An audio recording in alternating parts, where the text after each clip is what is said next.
Hello friends, study hub में आपका स्वागत है। आज हम भारतीय राज्य व्यवस्था का क्विक रिवीजन करने वाले हैं। ठीक, आप लोग प्राचीन भारत, मध्यकालीन भारत और आधुनिक भारत और बिहार स्पेशल के जितने सारे टॉपिक थे वो सारे क्विक रिवीजन के माध्यम से कवर कर लिए हैं। ठीक, तो चलिए आज भारतीय राज्य व्यवस्था की क्विक रिवीजन चालू करते हैं।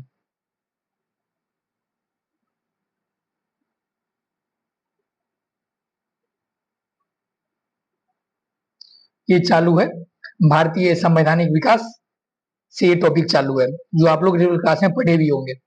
ठीक,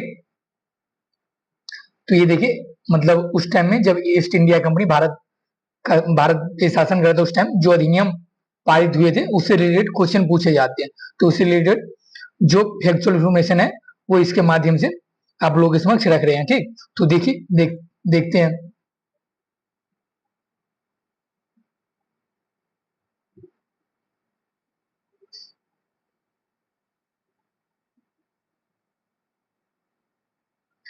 रेगुलेटिंग एक्ट 1773 में क्या क्या फैक्चुअल इंफॉर्मेशन है वो देख लेते हैं। कलकत्ता में उच्चतम न्यायालय की स्थापना हुई थी किसी रेगुलेटिंग एक्ट के तहत, तो 1773। और इसके प्रथम मुख्य न्यायाधीश देखें तो एलिजा इम्फे थी। और बंगाल के गवर्नर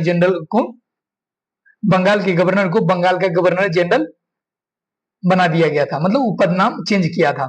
ठीक, तो ये प्रथम, अगर पूछे कि प्रथम प्रथम बंगाल गवर्नर जनरल कौन था, तो वारन हेस्टिंग्स। और ये पूछे कि बंगाल के अंतिम गवर्नर कौन थे, तो वो भी वारन हेस्टिंग्स। ठीक, अब देखते हैं पिट्स इंडिया एक्ट 1784 में देखें तो नियंत्रण परिषद की स्थापना हुई। किसकी? तो नियंत्रण परिषद की स्थापना हुई। और इसमें एक बात और है कि इस टाइम ही भारतीय क्षेत्र को ब्रिटिश अधिकृत क्षेत्र भी कहा गया था। जो इस स्लाइड में लिखा है, याद रखेंगे, ब्रिटिश अधिकृत क्षेत्र भी। ठीक, वो किसके तहत कहा गया था? तो पिट्स इंडिया एक्ट 1784 के तहत। ठीक, अब देखते हैं कि चार्टर एक्ट 1813, इसमें बहुत सारे फैक्चुअल इंफॉर्मेशन थे। तो जो मतलब इंपोर्टेंट जो पूछा जा सकता है वो आपके लिए लाए हैं। ठीक, वैसे तो वो स्लाइड तो वैसे तो बहुत बड़ा हो जाता अगर देखे तो अब देखिए चार्टर एक्ट 1813 में देखिए तो शिक्षा पर प्रतिवर्ष 1 लाख रुपए खर्च का बंद किया गया। ठीक, कंपनी का व्यापारिक एकाधिकार समाप्त कर दिया गया। और किसको छोड़कर? चीन और चाय के साथ व्यापार को छोड़कर सारे व्यापारिक एकाधिकार समाप्त कर दिए गए ब्रिटिश कंपनी का। ठीक, तो ये ध्यान रख लेंगे। यहाँ ध्यान रखने योग्य बात यह है कि कंफ्यूजन यहाँ हो सकता है कि चाय एवं चीन के व्यापार को छोड़कर एकाधिकार समाप्त किया गया था, ये ध्यान रख लेंगे। ठीक, अब देखिए 1833 का चार्टर एक्ट। तो 1833 के चार्टर एक्ट में देखें तो बंगाल के गवर्नर जनरल को पूरे भारत का गवर्नर जनरल बना दिया गया। किस चार्टर एक्ट के तहत? तो 1833 के चार्टर एक्ट अधिनियम के तहत। ठीक, ये ध्यान रखेंगे। और भारत का प्रथम गवर्नर जनरल कौन था? तो लॉर्ड विलियम बेंटिंग। ठीक, ये ध्यान रखेंगे। और कंपनी का व्यापारिक अधिकार पूर्ण रूप से समाप्त किस एक्ट में किया गया? तो चार्टर एक्ट 1833 में समाप्त किया गया। अगर पूछे कि पूर्णतः समाप्त मतलब नहीं हुआ था, तो वो कंपनी अधिनियम था 1813, जिसमें चीन और चाय के वाला व्यापार को छोड़कर सारे व्यापारिक अधिकार समाप्त कर दिए गए थे। ठीक, और पूर्णतः पूछे तो चार्टर एक्ट 1833, ये ध्यान रखेंगे। और यहां देखिए तो गवर्नर जनरल की परिषद में चौथे सदस्य के रूप में कानूनी सदस्य शामिल किया। किसे? तो लॉर्ड मैकाले को। ये घटनाक्रम देखिए किस एक्ट का है? तो चार्टर एक्ट 1833 का है। ठीक, विधि आयोग की स्थापना की गई, कानून सदस्य को शामिल कर मैकाले के नेतृत्व में विधि आयोग की स्थापना की। ठीक, और इसमें देखिए तो 1833 में ही बात किया गया कि सिविल सेवाओं में चयनित हेतु खुली परीक्षा का प्रावधान लाया गया था। किसमें? 1833 में, ये ध्यान रखेंगे। और चार्टर एक्ट 1853 में देखें तो विधि निर्माण हेतु एक केंद्रीय विधान परिषद की स्थापना किस एक्ट में किया गया? तो 1853। और 1853 में देखें तो शुभारंभ 1853 में सिविल सेवक की भर्ती हेतु खुली प्रतियोगिता परीक्षा शुभारंभ किस एक्ट में किया गया? तो 1853 एक्ट में किया गया। ठीक, ये ध्यान रखेंगे। और 1853 में ही देखे तो इसमें एक गवर्नर जनरल परिषद में एक विधि विशेषज्ञ सदस्य को शामिल किया गया 1853 के अधिनियम में ही। ठीक, आप देखते हैं शासन, भारत शासन अधिनियम 1858, तो इसमें गवर्नर जनरल को भारत का वायसराय पद नाम दिया गया। किसमें? तो 1858 अधिनियम, भारत शासन अधिनियम के 1858 में। ठीक, और देखें तो भारत के राज सचिव के पद का सृजन किया गया 1858 में। 1858 अधिनियम में ही भारत का शासन कंपनी से छीनकर सीधे ब्रिटिश शासन अपने हाथों में ले, मतलब क्राउन के हाथों में चला गया। ठीक,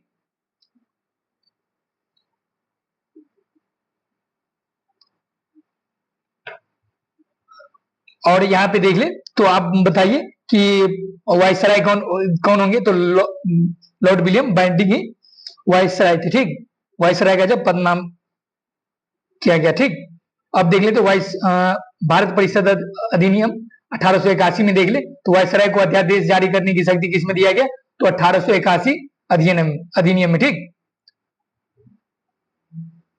सॉरी 1861 है। 1861 अधिनियम के तहत वायसराय को अध्यादेश जारी करने की शक्ति दी गई और विकेंद्रीकरण की शुरुआत भी 1861 अधिनियम के तहत ही हुआ। ये ध्यान रखेंगे। ठीक, पूछा जाता है क्वेश्चन अध्यादेश वाला, तो आप मॉक टेस्ट में देखे भी होंगे 1861। ठीक, और ये भारत में पहली बार, और अध्यादेश की अवधि देखे तो 6 माह होगी, ये भी निर्धारित किया गया। ठीक, और यहां देखें तो अब भारत परिषद अधिनियम 1892 में देखे तो केंद्रीय विधान परिषद को भारतीय सदस्यों को वार्षिक प्रश्न पूछने का, मतलब पूरक प्रश्न पूछने का अधिकार दिया गया। लेकिन पूरक प्रश्न एवं मतदान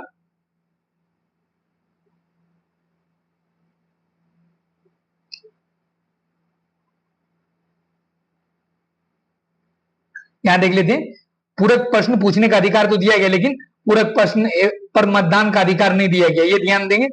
और ये कब किया गया था? 1892 ईस्वी में। ठीक, ये ध्यान रख लेंगे।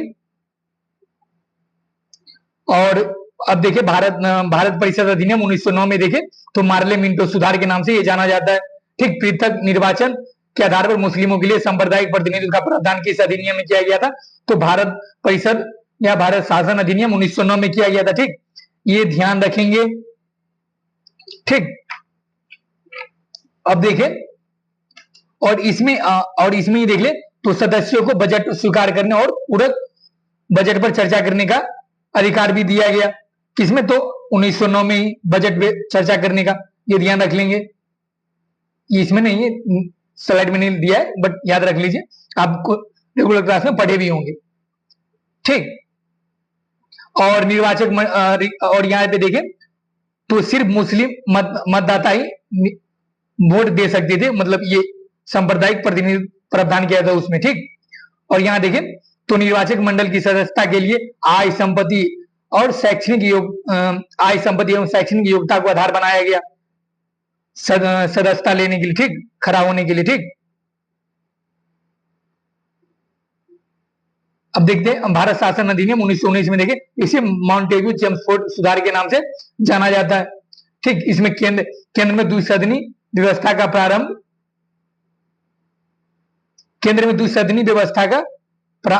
किया गया था 1919 अधिनियम के तहत। और प्रांतों में द्वैत शासन आरक्षित और प्रांतों में द्वैत शासन देखें, आरक्षित और हस्तांतरित विषय के में। और ये द्विसदनी और केंद्र में द्विसदनी व्यवस्था देखें तो लोकसभा राज्यसभा के बारे में बात किया जा रहा है, और प्रांतों द्वैत शासन हस्तांतरित और आरक्षित विषय के बारे में बात किया जा रहा है। तो राज्यपाल को हस्तांतरित विषय दिया गया, और देखे तो और कंपनी के सदस्य को क्या दिया गया? तो आरक्षित विषय दिया गया। ठीक, तो ये ध्यान रखेंगे। विषयों को 2 भागों में ये लिखा भी आरक्षित और अनारक्षित में बांटा गया। हस्तांतरित विषय राज्यपाल को दिया गया। ठीक, राज्यपाल को दिया गया, जो शासन के उन मंत्रियों की सहायता से करता जो विधान परिषद के प्रति उत्तरदायी थे। ये विधान परिषद के प्रति उत्तरदायी थे। ठीक, और आरक्षित विषय देखें तो ये ब्रिटिश कंपनी के अधिकारी को दिया गया। ठीक, और यहाँ पे सीमित मताधिकार की व्यवस्था भी की गई थी 1919 में। सीमित मताधिकार, ये भी ध्यान रखेंगे, सीमित मताधिकार की व्यवस्था की गई थी। ठीक, और अब देखते हैं भारत शासन अधिनियम 1935 में देखें तो केंद्र में संघात्मक सरकार की स्थापना हुई, प्रांतों में द्वैध शासन की समाप्ति कर दी गई और केंद्र में द्वैध शासन शुरुआत हुई और केंद्रीय बैंक और संघीय न्यायालय की स्थापना हुई। 1935 अधिनियम के तहत बर्मा को भारत से अलग कर दिया गया और सिंध एवं उड़ीसा नाम के नए प्रांत का निर्माण किया गया। तो भारत शासन अधिनियम 1935 के तहत, ठीक, ये ध्यान रखेंगे आप लोग। अब देख लेते हैं भारतीय संविधान सभा के बारे में अगर जाने तो कैबिनेट मिशन योजना के तहत 1946 में अप्रत्यक्ष निर्वाचन द्वारा संविधान सभा का गठन किया गया। ठीक, अप्रत्यक्ष निर्वाचन के द्वारा, ये ध्यान रखना कि प्रत्यक्ष निर्वाचन, और सदस्यों की कुल संख्या देखें तो 389 था, जिसमें ब्रिटिश भारत से 296 लोग थे और देशी रियासत से 93 और महिला सदस्य 15 थी। और प्रथम बैठक 9 दिसंबर 1946 को हुआ। संविधान सभा का प्रथम बैठक 9 दिसंबर 1946 को हुआ। और इसके देखें पदाधिकारी के रूप में देखें तो अस्थायी अध्यक्ष सच्चिदानंद सिन्हा, अस्थायी अध्यक्ष डॉक्टर राजेंद्र प्रसाद और उपाध्यक्ष देखे तो एच.सी. मुखर्जी और संवैधानिक सलाहकार देखे तो बी.एन. राव थे। ध्यान रखेंगे। ठीक, और उद्देश्य देखें, उद्देश्य प्रस्ताव, उद्देशिका प्रस्तावना जिसे कहते हैं आप लोग, पेश किया 13 दिसंबर 1946 को और पेश करता जवाहरलाल नेहरू थे। उद्देश्य प्रस्ताव किसने पेश किया? तो जवाहरलाल नेहरू। और कब पेश किया गया? तो 13 दिसंबर 1946 को। ध्यान रखेंगे। और पारित कब हो गया पूर्ण रूप से? तो 22 जनवरी 1947 को। ठीक, ये ध्यान रख लेंगे। और अंतिम बैठक 24 जनवरी 1950 को हुई। संविधान सभा का अंतिम बैठक 24 जनवरी 1950 को। ये ध्यान रखेंगे, फैक्चुअल इंफॉर्मेशन है, ये भूले तो क्वेश्चन गलत करने की चांस बनता है। ठीक, अब यहां देखिए संविधान सभा की प्रमुख समितियां और उनके अध्यक्ष के रूप में कौन व्यक्ति थे, उससे संबंधित क्वेश्चन पूछा जाए, इलिमिनेट करने के लिए एक साइड दे दे समितियां और एक साइड अध्यक्ष, और इन निम्नलिखित के अंदर विचार कीजिए। और हम तो ठडेवाना सिल पर नहीं, हम तो विचार करेंगे भाई, और विचार करके भी अगर गलत आंसर आ जाए तो बहुत तकलीफ होता है कि नहीं।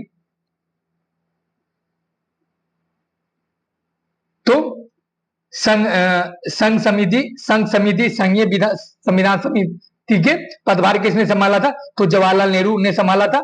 और यहाँ देखिए नियम समिति, प्रक्रिया समिति, संचालन समिति का पद किसने संभाला था?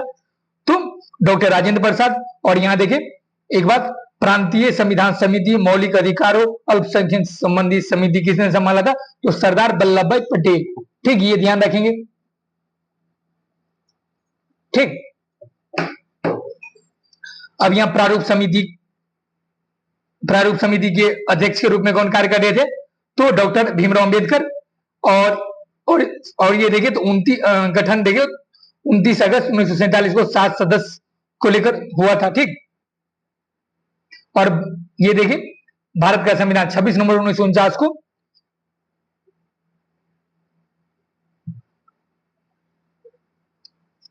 संविधान सभा द्वारा पारित किया गया। तो पारित कब किया? 26 नवंबर 1949 को। और लागू कब हुआ? तो 26 जनवरी 1950 को। ठीक, ये ध्यान रखेंगे। और निर्माण में कुल कितने समय लगे? 2 वर्ष 11 माह 18 दिन, जो अपन लोग को बचपन से याद है, ये है ना, जो बस में जनरल नॉलेज मिलता था। मूल अधिकार में मूल संविधान में देखें तो 22 भाग, 8 अनुसूचियां और 395 अनुच्छेद है। लेकिन वर्तमान में देखें तो 25 भाग, 12 अनुसूचियां और 465 अनुच्छेद है। तो अगर मूल संविधान में पूछे तो उस हिसाब से जवाब देंगे, अगर वर्तमान में पूछे तो इस हिसाब से जवाब देंगे। तो ये ध्यान रखेंगे। ठीक, संविधान के स्रोत देखें कहां से क्या चीज लिया गया, ये पूछा जाता है क्वेश्चन। आप अगर मॉक टेस्ट बना रहे हो तो आपको लग रहा होगा कि हाँ, और बिहार स्पेशल का अगर आप मॉक टेस्ट मतलब चैप्टर वाइज अगर देखना चाहते हैं तो डिस्क्रिप्शन में लिंक दिया हुआ है, आप चैप्टर वाइज बिहार स्पेशल का मॉक टेस्ट दे सकते हैं। ठीक, और फैक्ट से फैक्ट्स और कॉन्सेप्ट से कॉन्सेप्ट वाला क्वेश्चन उसमें डला हुआ है। और सोर्स बताएं तो क्राउन प्रकाशन का बुक है, वो सोर्स है। ठीक, संविधान के सोर्स के बारे में देखें, स्रोत के बारे में, तो ब्रिटेन से क्या क्या लिया गया है, तो संसदीय प्रणाली लिया गया, एकल नागरिकता लिया गया और विधि का शासन लिया गया है ब्रिटेन से। ठीक, और संयुक्त राज्य अमेरिका से क्या क्या लिया गया है, तो मूल अधिकार, न्यायपालिका की स्वतंत्रता, न्यायिक पूर्वावलोकन, उच्चतम और उच्च न्यायालय के न्यायाधीशों को का हटाए जाना वाला प्रावधान, राष्ट्रपति पर महाभियोग चलाए जाने का प्रावधान, उपराष्ट्रपति का पद, विधियों के समान संरक्षण जैसी नीतियां संयुक्त राज्य अमेरिका से लिया गया है। ठीक, कनाडा से क्या क्या लिया गया, तो संघात्मक शासन प्रणाली। ठीक, केंद्र द्वारा राज्यपाल की नियुक्ति, अवशिष्ट शक्तियां केंद्र के पास हो, ये सारे प्रावधान। ठीक, आयरलैंड से क्या क्या लिया गया, तो नीति निर्देशक तत्व, राष्ट्रपति की निर्वाचन प्रक्रिया और राष्ट्रपति द्वारा राज्यसभा में मनोनीत सदस्य जैसे प्रावधान आयरलैंड से लिए गए हैं। ठीक, और जर्मनी से क्या लिया गया, तो आपातकाल जैसे प्रावधान जर्मनी से लिया गया है, ये ध्यान रखेंगे। ठीक, अब देखिए मूल कर्तव्य कहां से लिया गया है, तो सोवियत संघ से देखिए तो मूल कर्तव्य लिया गया है। ठीक, और यहां जोड़ ले नहीं दिया हुआ है, प्रस्तावना में सामाजिक, आर्थिक और राजनीतिक न्याय की आदर्श बातें की जा रही है, मतलब आदर्श बातें हैं वो सोवियत संघ से ही लिया गया, सामाजिक, आर्थिक और राजनीतिक न्याय की बातें। ठीक, ये ध्यान रखना। और जर्मनी तो देख लिए, आपातकाल किसमें, मूल अधिकारों का स्थगन, ये तो जर्मनी से लिए तो देख लिए। और दक्षिण अफ्रीका के संविधान से क्या लिया गया, तो संविधान संशोधन करने की प्रक्रिया कहां से लिया गया, तो दक्षिण अफ्रीका से लिया गया है। ठीक, और जापान से क्या लिया गया है, तो विधि द्वारा स्थापित प्रक्रिया। ठीक, विधि द्वारा स्थापित प्रक्रिया जापान से लिया गया। ठीक, ध्यान रखेंगे। अब उद्देशिका प्रस्तावना के बारे में जाने तो भारत होगा, भारत क्या होगा ये, तो भारत एक संपूर्ण प्रभुत्व संपन्न समाजवादी, पंथनिरपेक्ष और लोकतंत्रात्मक गणराज्य भारत होगा। ठीक, इसमें ये मत, और न्याय, सामाजिक, आर्थिक और न्याय, सामाजिक, आर्थिक, राजनीति, न्याय की बात की गई है उद्देशिका में। मतलब ये देखिए उद्देशिका को माना जाता है कि मतलब संविधान सभा में लोगों के बैठा हुआ मंतव्य क्या थे, भविष्य के मंतव्य क्या थे इस। ठीक, स्वतंत्रता माने तो विचार, अभिव्यक्ति, विश्वास, धर्म, उपासना की स्वतंत्रता की बातें की गई है, और प्रतिष्ठा और अवसर की समानता की बातें की गई है उद्देशिका या प्रस्तावना। ठीक, और 42 में संविधान संशोधन के द्वारा देखे 1976 ईस्वी में क्या जोड़ा गया, ये पूछा जाता है, समाजवादी, पंथनिरपेक्ष और अखंडता शब्द जोड़ा गया। ठीक, केशवानंद भारतीवाद में देखे तो उच्चतम न्यायालय ने उद्देशिका को संविधान का भाग माना है। ठीक, जो गोलकनाथवाद में नहीं माना था उसे पलटकर केशवानंद भारतीवाद में दिया है। ठीक, और 13 बेंच का बैठक था, ये ध्यान, ये भी पूछा जाता है कितने बेंच का बैठक था, 13 बेंच का। जवाहरलाल नेहरू ने उद्देशिका को क्या कहा, बताइए क्या कहा, तो संविधान की आत्मा का। के मुंशी ने उद्देशिका को क्या कहा, तो राजनीतिक जनपत्री का। ठीक, ये ध्यान रखेंगे किसने क्या कहा। और राष्ट्रीय प्रतीक देख ले तो राष्ट्रीय ध्वज तिरंगा, राष्ट्रीय चिन्ह क्या है, तो सारनाथ में स्थित अशोक सिंह की आकृति, राष्ट्रगान क्या है, तो जनगण मन, राष्ट्रीय गीत क्या है, तो वंदे मातरम। वंदे मातरम और जनगण मन किसने लिखा है, तो आप कमेंट सेक्शन में बताइए। राष्ट्रीय पशु क्या है, तो बाघ। राष्ट्रीय पक्षी क्या है, तो मोर। राष्ट्रीय कैलेंडर किस पर आधारित है, तो शक संवत पर आधारित है।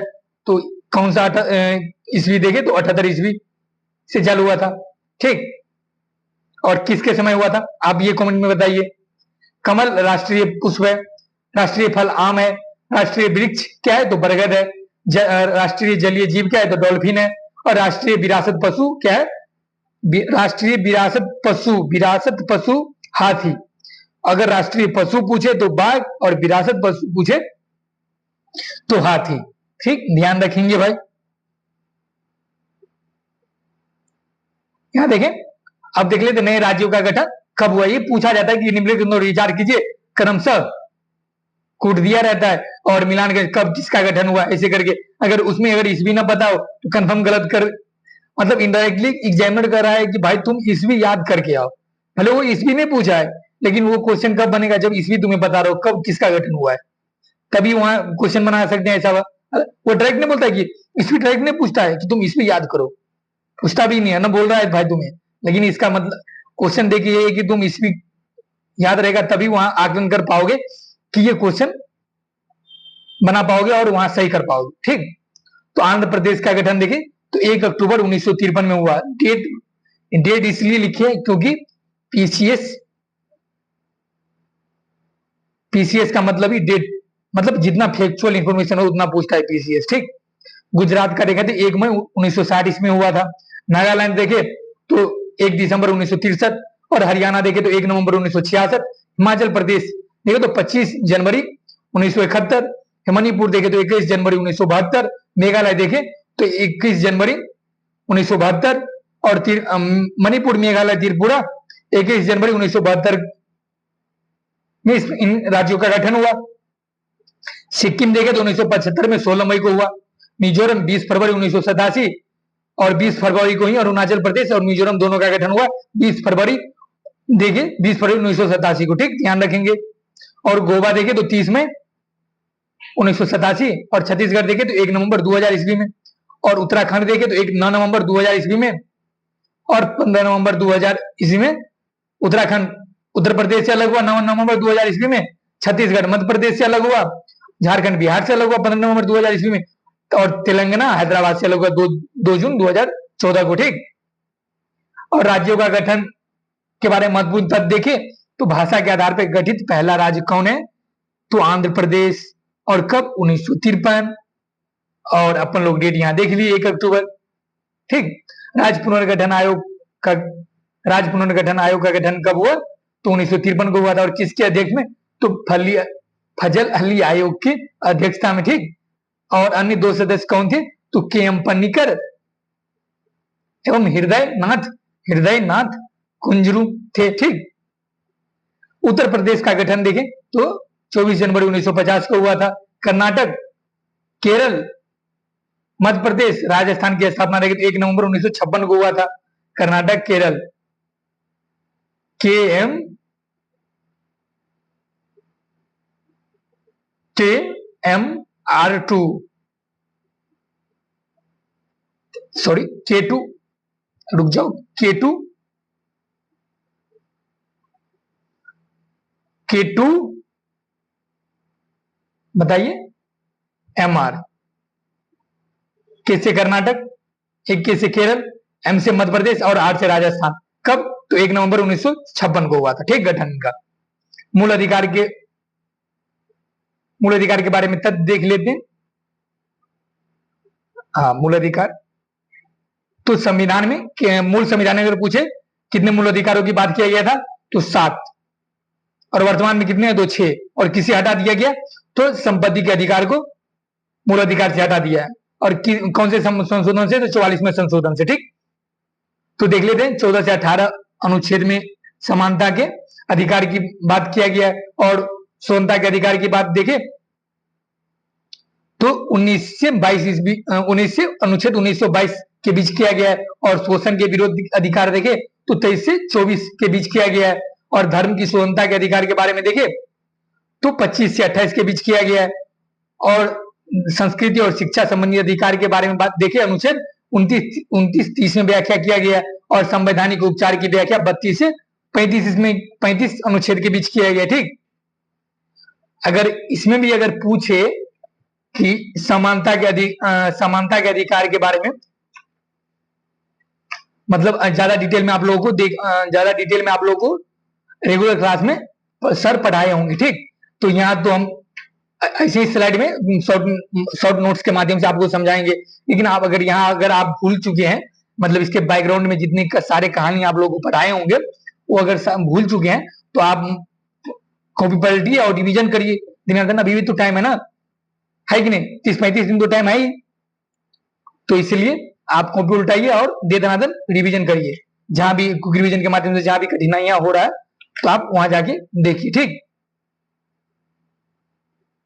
अब मूल अधिकार के तथ्य देखें मूल अधिकार के बारे में, तो ये बता ही दिए कि 44वें संशोधन के माध्यम से 1978 इसमें संपत्ति के अधिकार को अनुच्छेद 300A में के तहत विधिक अधिकार बना दिए गए। संवैधानिक अधिकार अगर देके पूछा जाए तो वो स्टेटमेंट गलत होगा, ये विधिक अधिकार है, ठीक, ये ध्यान रखेंगे।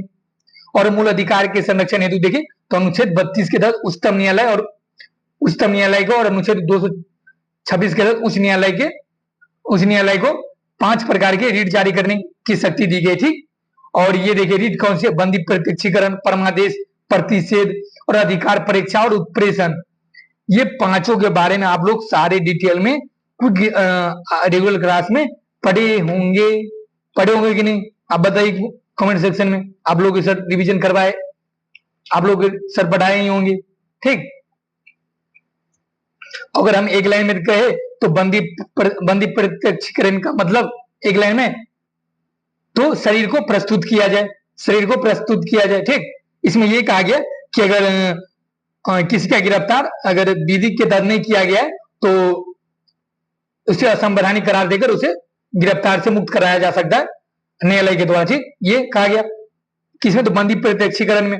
और परमादेश में हम आदेश देते हैं, ये इसका अर्थ हुआ शाब्दिक अर्थ, ठीक। और ये रीट देखे कि न्यायालय किस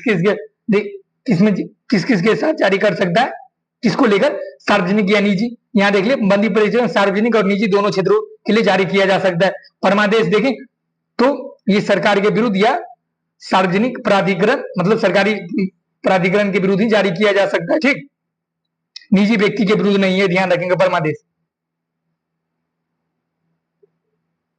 और उच्च न्यायालय के मुख्य न्यायाधीश के विरुद्ध नहीं किया जा सकता और भारत के राष्ट्रपति और राज्यपाल के विरुद्ध नहीं किया जा सकता, ठीक, ये ध्यान रखेंगे।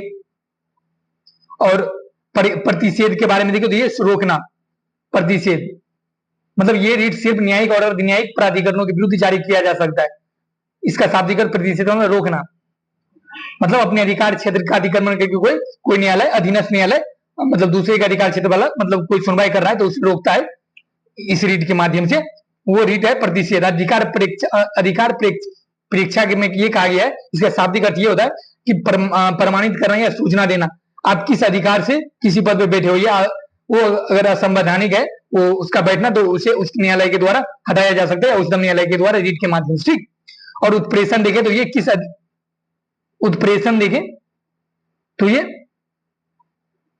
उत्प्रेषण है सूचना देना। और किस अधिकार की शक्ति के अंतर्गत देखें तो ये अधिकार परीक्षा के बारे में कहा गया, ठीक। और उत्प्रेषण है कि सूचना देना, प्रमाणित करना, यह विधिक निकाय और निजी व्यक्तियों के विरुद्ध जारी किया जा सकता है उत्प्रेषण, ठीक। इसमें ये मतलब उत्प्रेषण में ये उच्च न्यायालय के द्वारा, अधीनस्थ न्यायालयों के द्वारा लंबित मामले को अपने पास मंगाकर सुनवाई करा जा सकता है, ठीक। इसमें और इससे भी ज्यादा डिटेल में आप लोग रेगुलर क्लास में बहुत सारे डिटेल में पढ़े होंगे, ठीक। अब देखिए तो राष्ट्रपति आपातकाल की उद्घोषणा के दौरान अनुच्छेद 19 में वर्णित मूल अधिकार को स्वतः निलंबित हो जाता है जब ये राष्ट्रपति के द्वारा आपातकाल की घोषणा किया जाता है, ठीक। और अनुच्छेद 352 के तहत और 20-21 का निलंबन नहीं होता, 20-21 अनुच्छेद का निलंबन नहीं होता, ये ध्यान रख लेंगे, ठीक। और ये 358 के तहत आपातकाल लगाया जाता है। बताइए 358 के तहत कौन सा आपातकाल की बात किया गया है?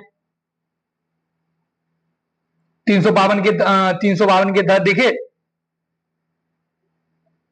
तो ये किस 352 के तहत की 352 के तहत देखें तो कौन से आपातकाल की बात करता है? तो राष्ट्रीय आपातकाल की बात करता है, ठीक। और 358 संवैधानिक विफलता के कारण जब आपातकाल लगाया जाता है इसकी बात करता है, ठीक। अब देखिए राज्य के नीति निर्देशक तत्व के बारे में देखा जाए तो इसके प्रमुख तत्व है कि इसका ये संविधान में देखें तो भाग 4 में वर्णित किया गया और मूल अधिकार भाग 3 में, ठीक। अनुच्छेद 36 से 51 में किया गया है, ठीक। और यह गैर वाद्य योग्य है अर्थात न्यायालय के द्वारा इसे लागू नहीं कराया जा सकता। इसका मतलब यह हुआ कि राज्य की निदेशक तत्व जितने इसके उल्लंघन होने पर इस मामले को न्यायालय के सामने नहीं ले जाया जा सकता है कि ये उल्लंघन करा, इसे दंड दिया जाए। ठीक, ये वाद योग नहीं है, संसद विधि के द्वारा इसे लगा सकती है। ठीक, ये इसका उद्देश्य लोक कल्याणकारी राज्य और सामाजिक आर्थिक लोकतंत्र की स्थापना करना। ठीक, और ये देखिए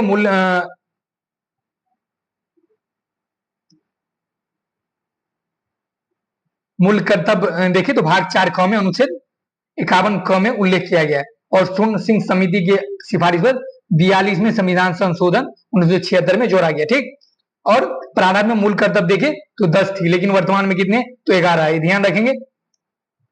और 11वां मूल कर्तव्य देखे तो 86वें संविधान संशोधन के अधिनियम 2002 के तहत जोड़ा गया था। इसमें कहा गया था कि 6 से 14 वर्ष के प्रति पाल्य के लिए शिक्षा अवसर प्रदान करने, मतलब बाल होगा यहाँ पे, तो बालकों का शिक्षा अवसर प्रदान करने माता पिता एवं संरक्षण का कर्तव्य प्रावधान होगा। ठीक, ये किया गया इसमें। अब भारत के राष्ट्रपति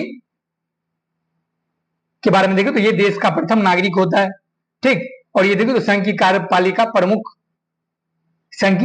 प्रमुख कौन, तो राष्ट्रपति होता है, और ये 3 सेनाओं का प्रधान सेनापति भी होता है। ठीक, और ये संवैधानिक प्रमुख भी होता है, और वास्तविक प्रमुख प्रधानमंत्री, और संवैधानिक प्रमुख पूछे तो राष्ट्रपति होता है। ठीक, ये ध्यान रखेंगे। और राष्ट्रपति का निर्वाचन देखिए तो ये सदन के दोनों सदनों के निर्वाचित सदस्य के द्वारा होता है, और ये राज्यों की विधानसभा के निर्वाचित सदस्य और दिल्ली और पुडुचेरी के विधानसभा से निर्वाचित सदस्य के द्वारा किया जाता है इसका। ठीक, निर्वाचक मंडल में ये लोग शामिल होते हैं और इसके द्वारा निर्वाचन किया जाता है। और त्याग पत्र उपराष्ट्रपति को देकर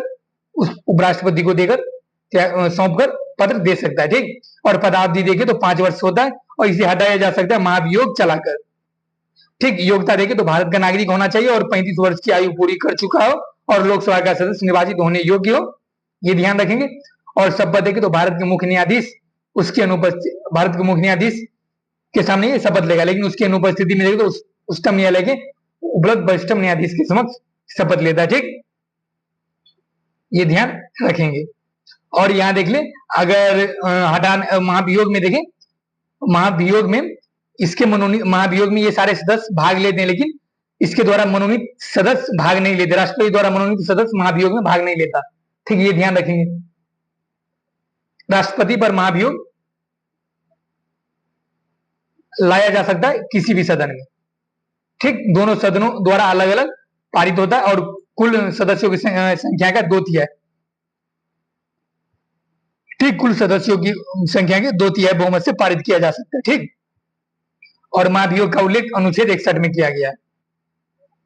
उपराष्ट्रपति के बारे में देखें तो सभापति का राज्यसभा का पदेन सभापति होता है। ठीक, और ये देखें तो लोकसभा एवं राज्यसभा के सदस्यों द्वारा अनुपातिक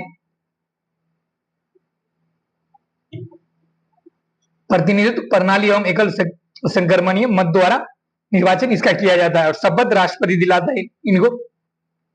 इनका कार्यकाल भी 5 वर्ष का, और ये पुनर्निर्वाचन के लिए पात्र है, और राष्ट्रपति भी पुनर्निर्वाचन के लिए पात्र है, ये भी ध्यान रखेंगे। योग्यता देखें तो भारत का नागरिक होना चाहिए। ठीक, 35 वर्ष आयु पूरी हो चुका हो, राज्यसभा का सदस्य निर्वाचित होने योग्य हो, और राष्ट्रपति को सौंपकर वो त्याग पत्र दे सकता है। केंद्रीय मंत्री परिषद के बारे में देखें तो ये प्रधानमंत्री, कैबिनेट मंत्री और उप मंत्री शामिल होते हैं केंद्रीय मंत्री परिषद में। ठीक, और नियुक्ति कौन करता है, तो राष्ट्रपति के द्वारा प्रधानमंत्री के सलाह पे केंद्रीय मंत्री परिषद का नियुक्ति किया जाता है। ठीक, राष्ट्रपति के द्वारा प्रधानमंत्री के सलाह पे।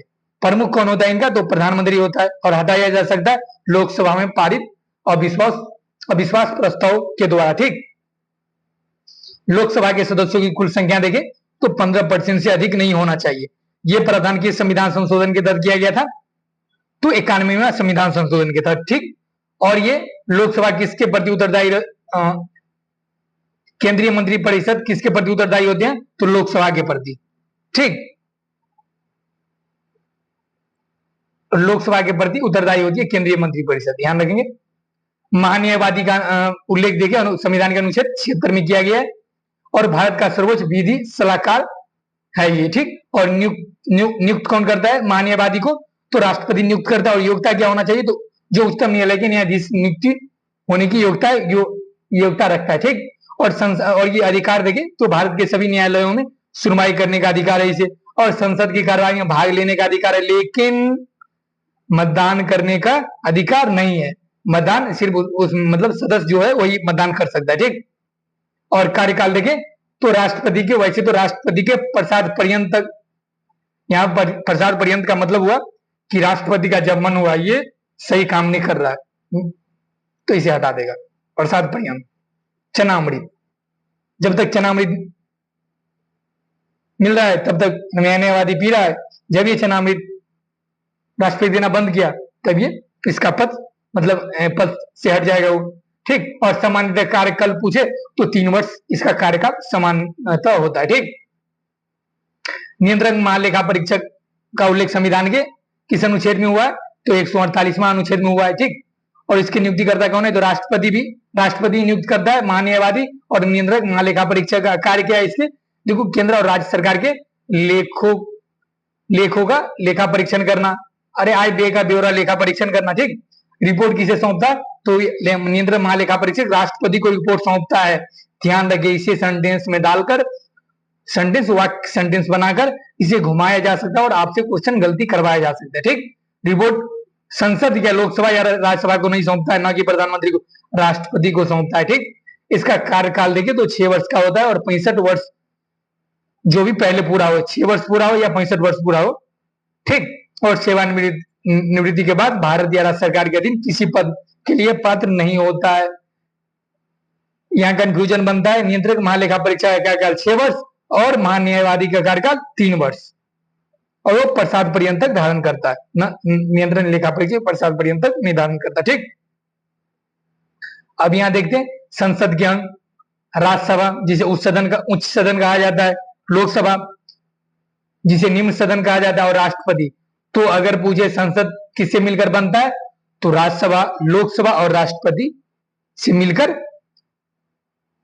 संसद बनता है, क्योंकि संसद का अभिन्न अंग राष्ट्रपति, ठीक। गठन की तिथि देखिए, राज्यसभा की अनुच्छेद 80 में उल्लेख किया गया। और गठन कब हुआ था? 3 अप्रैल 1952 में गठन हुआ था। प्रथम बैठक 3 मई 1952 को हुआ था राज्यसभा की। उच्च सदन, अस्थायी सदन, ये अस्थायी सदन भी है, इसका विघटन नहीं होता है, ठीक। और सदस्य संख्या देखिए तो निर्धारित 250 किया गया है, जिसमें 238 निर्वाचित होंगे और 12 मनोनीत होंगे। किसके द्वारा मनोनीत? राष्ट्रपति के द्वारा, ठीक। जो शिक्षा, कला और साहित्य के क्षेत्र से मनोनीत होंगे। वर्तमान में देखें तो 245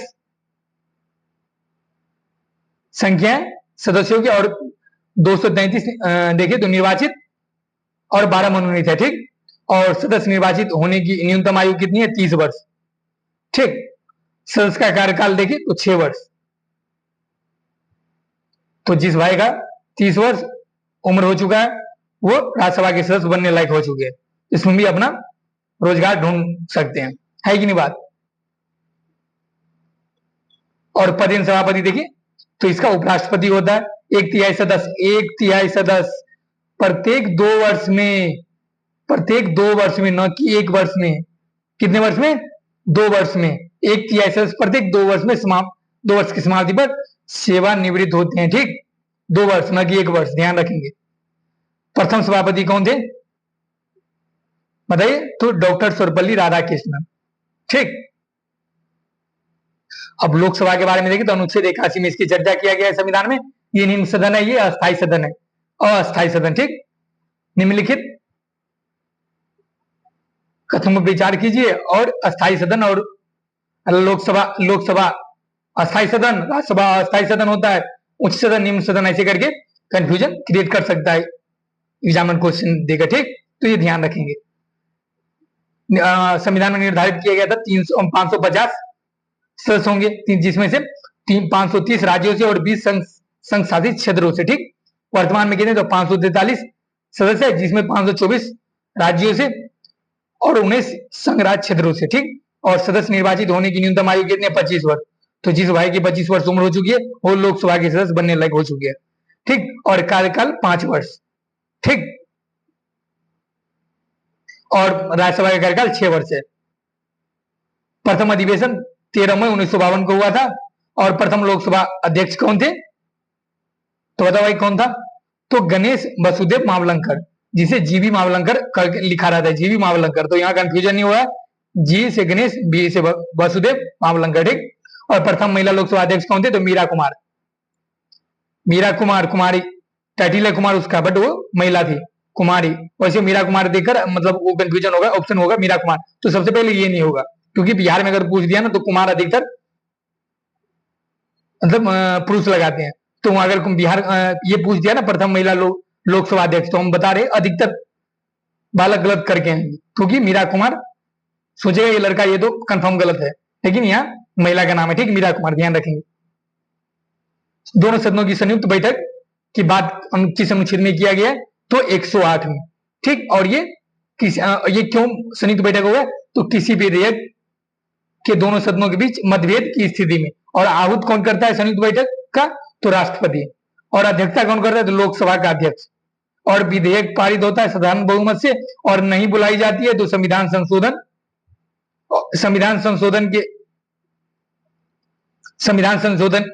विधेयक में संविधान संशोधन अगर विधेयक हो तो उस टाइम संयुक्त बैठक नहीं बुलाया जाता। ध्यान रखेंगे, अब तक 3 बार बुलाया जा चुका है संयुक्त अधिवेशन, ठीक।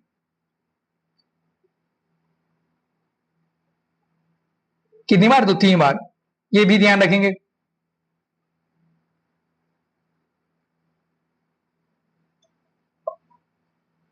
निर्णय धन विधेयक का उल्लेख अनुच्छेद 110 में किया गया है। और निर्णय करता है कौन? ये कोई मतलब कोई विषय ये धन विधेयक से रिलेटेड है कि नहीं, तो लोकसभा अध्यक्ष का अंतिम निर्णय होता है। राज्यसभा रोक सकती है कितने? अधिकतम 14 दिन तक। कोई अगर कोई राय दे तो ये मानने के लिए वो बाध्यकारी नहीं है लोकसभा, ठीक। पेश किया जाता है, केवल लोकसभा में पेश किया जा सकता है धन विधेयक, ध्यान रखेंगे। वित्त समितियां देखें तो प्राक्कलन समिति है, लोक लेखा समिति है, लोक उपक्रम समिति है, ठीक। तो प्राक्कलन समिति देखे तो केवल लोकसभा के सदस्य प्राक्कलन समिति के सदस्य होते हैं, केवल लोकसभा के सदस्य, ध्यान रखेंगे। और कुल 30 सदस्य, ठीक। और लोक लेखा समिति के कुल सदस्य कितने होते हैं? 22, जिसमें से लोकसभा से 15 और 7 राज्यसभा से। और लोक उपक्रम समिति देखे 22 सदस्य इसमें भी होते हैं, जिसमें लोकसभा से 15 और राज्यसभा से 7। तो बस ध्यान रखना, इसमें प्राक्कलन समिति केवल लोकसभा के सदस्य होते हैं, जिसमें 30 सदस्य, ठीक। तो आज का क्विक रिवीजन भारतीय राज्य व्यवस्था का समाप्त हुआ। और एक कल भी होगा एक, और कल समाप्त हो जाएगा भारतीय राज्य व्यवस्था क्विक रिवीजन। तो आप लोग को ये कैसा लग रहा है क्विक रिवीजन? अच्छा लग रहा है? कोई तो देख रहा है ना भाई? कोई देख रहे हो कि नहीं बता, कमेंट सेक्शन में जरूर बताओ भाई, कोई तो देख रहा है, क्योंकि वॉचिंग टाइम भी चेक करते रहते तो वो भी बढ़ता है और व्यू भी बढ़ा रहता है। तो अरे कोई भी तो देख रहा है ना, तो चलो कोई तो देख रहा है, किसी का भी तो फायदा हो, ठीक। और अगर आपको अच्छा लग रहा हो तो अपने दोस्तों को शेयर करिए, ठीक। और चैनल को सब्सक्राइब करना ना भूलिए ताकि नोटिफिकेशन आए, ठीक। और कंटेंट कैसा आप कमेंट सेक्शन में जरूर बताएं कि रिवीजन वाला कंटेंट कैसा है, मतलब जल्दी मतलब क्विक रिवीजन कम समय में कितनी बेहतर तरीके से किया जा सकता है इस माध्यम से, डायग्राम फ्लो चार्ट के माध्यम से, है कि नहीं। तो चलिए, धन्यवाद।